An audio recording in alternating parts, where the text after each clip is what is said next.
अब आइए चलते हैं अमरावती में होने वाले लोकसभा चुनाव और उसके अनुसार अमरावती की क्राइम व्यवस्था, अपराधीकरण। और सर ने पिछली बार बताया था कि 2021 में यहाँ पे हिंदू मुस्लिम दंगे हुए थे, तो इन सारी चीज़ों का आने वाले लोकसभा चुनाव पे क्या फ़र्क पड़ेगा और पुलिस किस नज़र से देखती है सुरक्षा की दृष्टि से। सर, बहुत जल्दी शायद 2 महीने के अंदर ही लोकसभा के चुनाव होने जा रहे हैं। अब आप पे बहुत बड़ी जिम्मेदारी है अमरावती शहर की पूरी की चुनाव बिल्कुल निष्पक्षतापूर्ण और शांततापूर्ण निकले। अमरावती की जैसे बताया कि 2021 में भी यहाँ पर दंगा हुआ था और उसके बाद में जो अभी 2 साल से देश में पूरे माहौल है और अमरावती के अल्पसंख्यकों की संख्या देखते हैं, आपको क्या लगता है किस प्रकार से व्यवस्था रहेगी?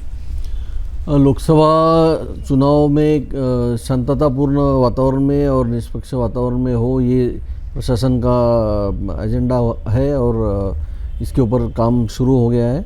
और लोकसभा चुनाव जो इसके पहले भी हुए और शांततापूर्ण ही हुए, तो अभी भी आगे भी शांततापूर्ण हो, इसके लिए हम लोग काफ़ी सारे वर्कआउट कर रहे हैं। इसमें कई सारे तरीके के हम लोग कार्रवाई करते हैं, जो रिकॉर्ड पे के गुनहगार है या फिर रिकॉर्ड पे के जो क्रिमिनल्स होते हैं जो इलेक्शन में इन्फ्लुएंस कर सकते हैं या फिर शांतता भंग कर सकते हैं, ऐसे लोगों पे प्रिवेंटिव एक्शन किया जाता है।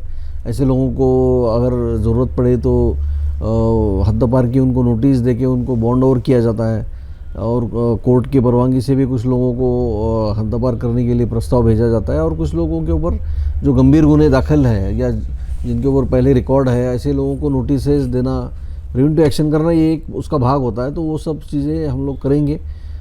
साथ ही साथ जो पुलिस के ऊपर जवाबदारी दी जाती है, नाकाबंदी हो या पेट्रोलिंग हो और निष्पक्ष वातावरण में और शांततापूर्ण वातावरण में इलेक्शन हो, ये हमारी पुलिस फोर्स बिल्कुल तैयार है और वो शांततापूर्ण वातावरण में हम लोग इलेक्शन के लिए प्रशासन का पूरी तरह से सहयोग करेंगे। उसमें पैसा भी बहुत आता है, चुनाव में बहुत पैसा बांटे जाता है, कई बार पकड़े नहीं जाता, कई बार पकड़ भी जाता है, बाहर से भी पैसा इंपोर्ट होता है। ये सारे पैसों को रोकने के लिए क्या व्यवस्था रहती है? ये जो व्यवस्था होती है, जो हमारे इलेक्शन ऑफिसर्स के साथ हमारी जो संयुक्त चेकिंग पथक भी होते हैं, नाकाबंदी भी होती है शहर में, और जहाँ जहाँ से कुछ इन्फॉर्मेशन आई उसके ऊपर भी कार्रवाई होती है। तो चेकिंग जो शहर में नाकाबंदी होती है, शहर की चारों तरफ से नाकाबंदी की जाती है। इसमें कोई भी अवैध रूप से अगर कोई कैश लेकर आ रहा है या विदाउट परमिशन कैश लेके आ रहा है और उसके लिमिट के ऊपर से कैश लेके आ रहा है, तो उसे जो है कैश को पुलिस ये जब्त करती है। और संबंधित विभाग है, फिर इनकम टैक्स विभाग है और रेवेन्यू के विभाग है, सेल्स टैक्स के विभाग है, सभी को उसका इन्फॉर्मेशन दिया जाता है और वो जब पूरी जानकारी करते हैं उसके बाद उसके अनुसार कार्रवाई भी संबंधित व्यक्ति पे की जाती है। तो ऐसा कोई भी अगर प्रलोभन देता है या कोई इलेक्शन में किसी को इन्फ्लुएंस करने का कोशिश करता है, तो उसकी कंप्लेंट पुलिस डिपार्टमेंट के पास या कलेक्टर ऑफिस में उनके पास आती है, तो निश्चित उस पर कार्रवाई की जाती है। और हमारे ओर से भी चेकिंग करना, प्रिवेंटिव एक्शन करना, ये सब चीज़ें, ये सब बातें की जाती है। क्या चुनाव की शिकायत के लिए कोई अलग से कुछ आपका यूनिट रहेगा या चुनाव की शिकायत वो कलेक्ट्रेट डिपार्टमेंट में करनी पड़ेगी, चुनाव अधिकारी के पास करनी पड़ेगी?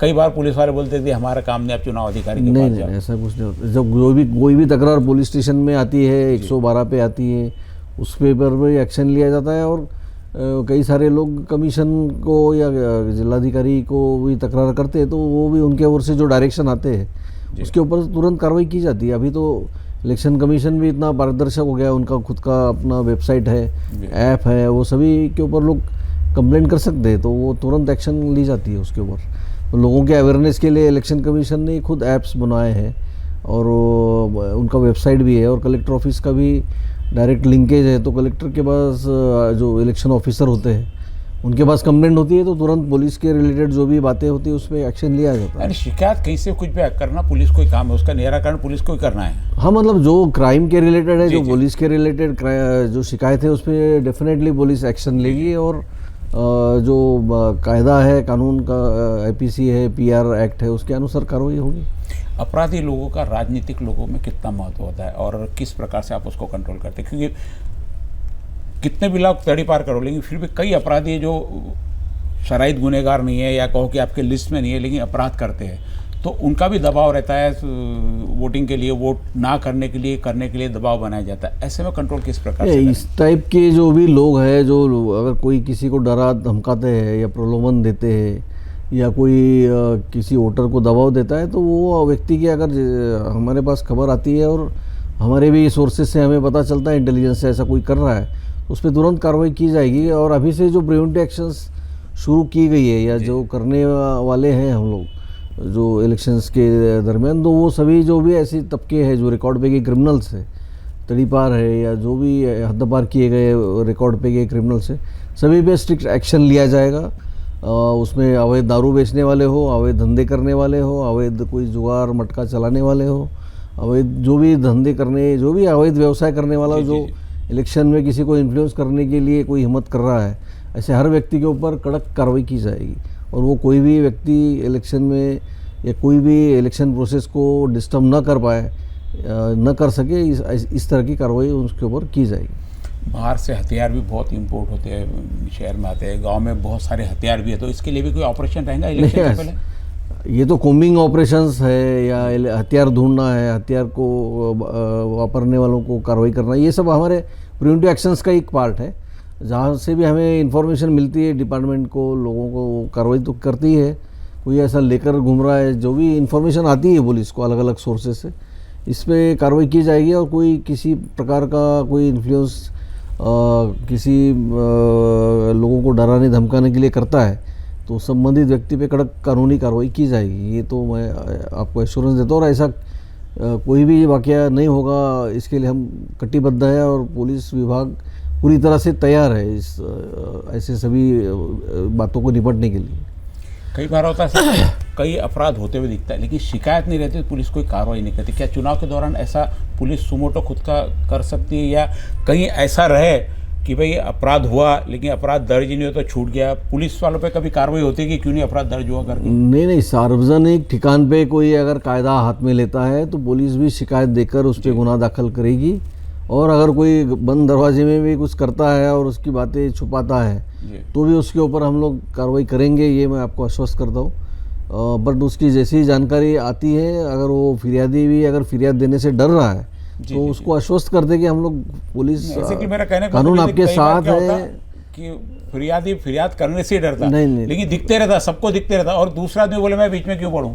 इस प्रकार से मैं लोगों से भी आह्वान करता हूं कि कोई भी किसी के प्रलोभन में आए या किसी के दबाव में ना आए, पुलिस को खबर दे तुरंत, और उसका नाम भी गुप्त रखा जाएगा। उसको डायरेक्ट वरिष्ठ अधिकारियों से, मुझसे हो या हमारे DCPs हो, इनसे आके संपर्क करे, जिससे उसका नाम भी गोपनीय रखा जाएगा। और उसके ऊपर जो भी अन्याय या कुछ अत्याचार हुआ है या होने की शंका है उसे, उसके ऊपर तुरंत एक्शन लिया जाएगा। ये मैं और हम पुलिस डिपार्टमेंट कटिबद्ध हैं और कार्रवाई निश्चित रूप से होगी ऐसे व्यक्तियों।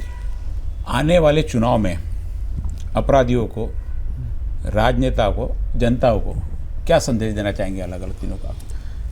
संदेश सभी को एक ही है कि कानून का पालन करें, कानून का व्यवस्था बनाए रखे सभी लोगों ने। और जो आपराधिक तबके हैं उनके ऊपर तो पुलिस खुद होकर एक्शन लेने ही वाली है और लेगी भी, इसमें कोई दो राय नहीं है। जो भी अपराधी है अपने अपने जगह पे शांत हो जाए और कोई अपराध करने की सोचे भी नहीं, ये मैं आपके माध्यम से कहना चाहता हूँ। अगर ऐसा कोई करने के लिए उत्साहित है या खुद होकर कुछ करने की गड़बड़ में तैयारी में है, तो उसके ऊपर निश्चित रूप से मैं आपके माध्यम से कहता हूँ कि कड़क कानूनी कार्रवाई की जाएगी। और हमारी उसके ऊपर सारी तैयारी हो चुकी है और पूरी तरह से हम लोग तैयार हैं। शांतता से इलेक्शन का वातावरण हो और शांतता से इलेक्शन का कंडक्ट किया जाए, इसके लिए पुलिस, अमरावती शहर की पुलिस अमरावती शहर में शांतता और सुव्यवस्था रखने के लिए तैयार है। बाहर से भी कुछ यूनिट आप सपोर्ट के लिए बुलाओगे? अमरावती की जितने यूनिट है उसमें काम हो जाएगा लोकसभा का? नहीं, ये तो इलेक्शन का पार्ट है। उसमें जो भी हम लोग एडिशनल फोर्सेस मांगते हैं वो फोर्सेस हमारे लिए उपलब्ध होती है। फिर वो सेंट्रल फोर्सेस हो या स्टेट के फोर्सेस हो, वो मिलती है और वो काफ़ी है। ये थे आयुक्त साहब। आने वाले चुनाव लोकसभा के निश्चित 2 महीने के आसपास, 2 महीने आज से समय, अप्रैल, पिछली बार 16 अप्रैल को चुनाव हुए थे, 16 से 20 अप्रैल या 16 से 30 अप्रैल के बीच में चुनाव हो जाना चाहिए, 15 से 30 अप्रैल के बीच में, ऐसा लगता है ना। आज से 2 महीने में आपराधिक लोगों के ऊपर निश्चित रूप से शिकंजा कसेगा। अपराधी लोग जो भी है, जो तड़ीपार है, जो आज भी शहर में घूम रहे हैं, उनको भी अपनी जगह बना लेनी पड़ेगी। और ऑलरेडी जिनके पास में ऐसे कोई हथियार वाले गुने हैं, ये भी जितने अपराध दर्ज है, ऐसे सारे लोगों पर अभी 2 महीने, हालांकि सर ने बताया कि सारा हमारा काम चालू हो चुका है, कई लोगों पे जो कार्रवाई शुरू होगी, क्योंकि 2 महीने बहुत ज़्यादा समय भी नहीं है सारी चीज़ों को कंट्रोल करने के लिए पूरा तो। और जनता से भी अपेक्षा है कि आने वाले चुनाव में प्रशासन को सहयोग दे, किसी के प्रलोभन में ना आवे, अपने निडरता से, पुलिस आपके साथ में है और पुलिस का उपयोग लेवे, पुलिस आपके साथ में हमेशा है, ऐसा हमारे माध्यम से आज सीपी साहब ने आपको संदेश दिया है। आपने महत्वपूर्ण जानकारी दी, इसके लिए आपका बहुत बहुत धन्यवाद। Thank you.